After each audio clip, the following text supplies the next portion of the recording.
大黑狗黑黄的前世是完美世界中的小狗仔，在仙古纪元，他曾经跟随过无始仙王，还认识6道轮回仙王，实力达到真仙级别。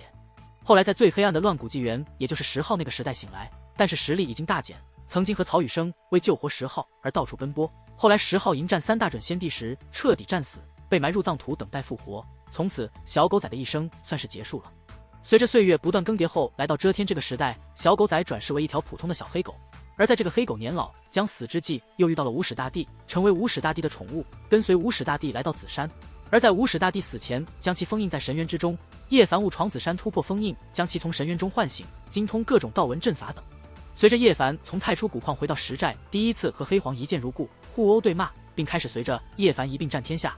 虽然黑黄见西西，又经常口是心非，但是却也是叶凡最忠诚的战友和护道人。如果不是他，叶凡很多劫难都难以度过。而在遮天，最终黑黄也成功加入天庭，实力达到大帝水准。仙古纪元，黑黄曾经追随无中仙王，笑傲天地间，真仙不过是其人宠，更和6道轮回仙王有过交情。在那最黑暗的乱古纪元再次复苏，但已失去大部分战力和记忆。曹宇生也是断得前世，在末法时代来临时留在9天实地，加入天庭。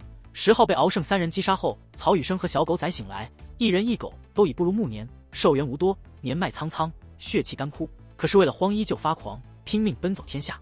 曹宇生满头白发披散着和小狗仔疑似黑黄前世，背着10号闯进藏地，哭吼着拼命求藏王救活10号。葬下10号后，他们一直在藏域修炼和研究藏式的功法。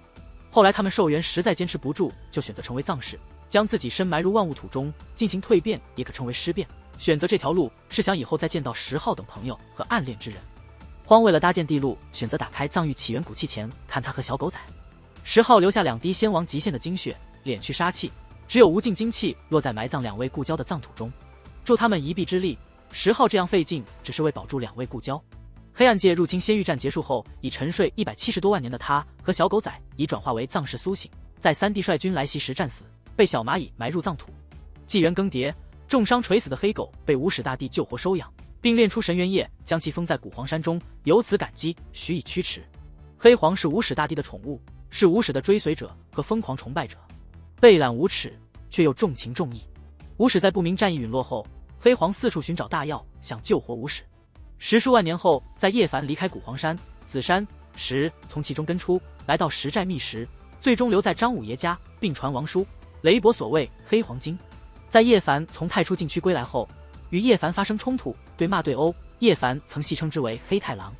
后跟随叶凡征战天下，应该是祸害天下。叶凡正道成为天帝后，有一世经历大梦万古，小松唤醒黑黄。黑黄了解后，试图盗取宝血，却崩碎了牙齿。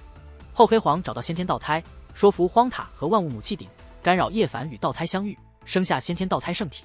最终，黑黄于成仙路上见得无始大帝。